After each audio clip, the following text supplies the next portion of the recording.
Anda kembali di Selamat Pagi Indonesia pemirsa, kami akan hadirkan perbincangan untuk Anda terkait dengan jelang Pilkada 2024. Sejumlah partai politik sudah menerima formulir dari Bacakada yang mendaftarkan diri untuk berkontestasi di masing-masing daerah. Sejumlah nama besar mulai dari petahana, mantan kepala daerah hingga kalangan artis masuk dalam bursa Cakada di berbagai daerah strategis.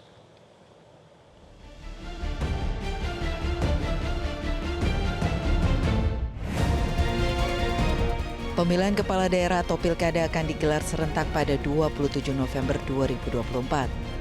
Sejumlah nama besar pun bersiap meraup suara di sejumlah lumbung suara nasional. Pada pilkada DKI Jakarta yang paling santer kini beredar adalah nama mantan Gubernur DKI Jakarta, Anies Rashid Baswedan yang disebut-sebut akan kembali maju di Pilgub DKI. Ada pula nama Ridwan Kamil, Ahmad Saroni, Basuki Cahayapurnama atau Ahok, hingga Sri Mulyani. Mesin politik di Pilkada Jawa Barat tak kalah cepat dipanaskan sejumlah partai dan tokoh politik. Partai Golkar jadi partai pertama yang ikut pasang ancang-ancang memunculkan nama bakal calon gubernurnya. Nama mantan Gubernur Jawa Barat Ridwan Kamil dimunculkan untuk jadi jagoan.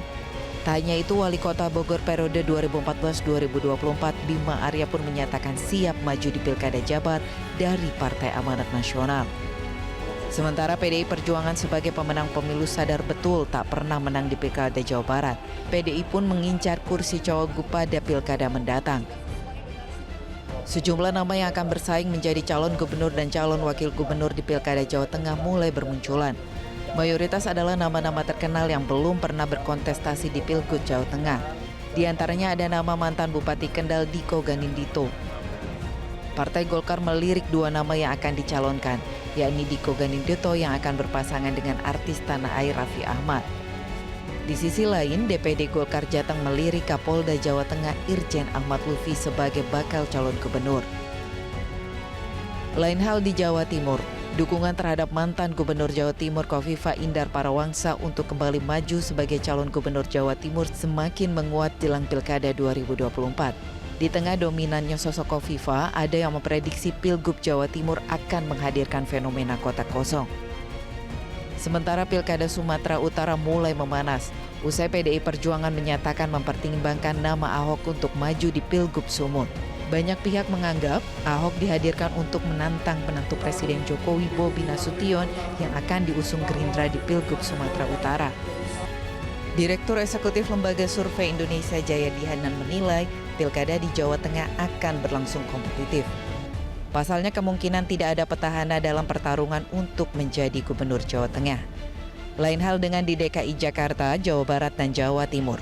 Menurutnya, penantang baru akan cukup sulit melawan petahana. Di Jawa Barat ada petahana Ridwan Kamil, di Jakarta ada petahana Anies Baswedan, di Jawa Timur ada petahana yaitu Khofifah. Hanya di Jawa Tengah yang tidak ada petahana. Di Jawa Tengah karena tidak ada petahana kemungkinan pertarungan akan kompetitif, sangat kompetitif. Tapi di Jawa Barat, Jawa Timur dan Jakarta karena ada petahana maka peluang petahana untuk menang. Saya lihat tiga petahana ini Ridwan, kemudian Anies dan Khofifah itu adalah petahana-petahana yang memperoleh persepsi positif dari masyarakat kalau berdasarkan data-data sebelum Pilpres 2024. Jadi tidak mudah untuk menghadapi petahana yang evaluasinya positif dari masyarakat.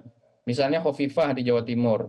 Sampai dengan menjelang pemilu 2024 lalu itu belum ada calon yang bisa berhadapan secara kompetitif dengan Khofifah. Di Jawa Barat kalau Ridwan Kamil sebagai petahana maju lagi, sama itu belum ada lawan yang cukup kompetitif berhadapan dengan Ridwan Kamil. Anies Baswedan saya duga juga tidak mudah untuk dikalahkan karena bukan hanya dia petahana yang evaluasinya sebagai seorang petahana cukup bagus, tapi juga elektabilitasnya kalau kita belajar dari Pilpres lalu menunjukkan bahwa dia punya basis yang cukup kuat di Jakarta. Jadi tidak mudah.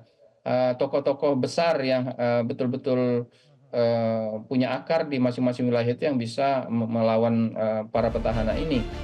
Jayadi pun beranggapan koalisi yang terjadi di Pilpres tingkat nasional bisa saja berbeda dengan koalisi Pilkada 2024. Partai-partai cenderung akan lebih banyak berada di calon-calon yang mungkin menang, tidak terlalu memperhatikan koalisi di tingkat pilpres. Jadi dugaan saya pola ini akan tetap sama, akan tidak terlalu berbeda dengan pola pilkada sebelumnya seperti 2020 atau pemilu pilkada 2017 atau 2018 yang sudah kita lalui, yang menunjukkan bahwa koalisi di tingkat pusat tidak serta-merta diterjemahkan menjadi koalisi di tingkat daerah karena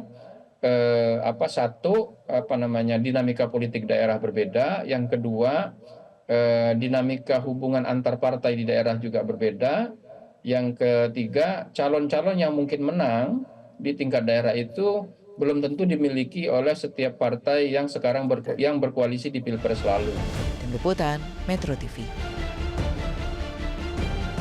Jelajahi cara baru mendapatkan informasi. Download Metro TV Extend sekarang.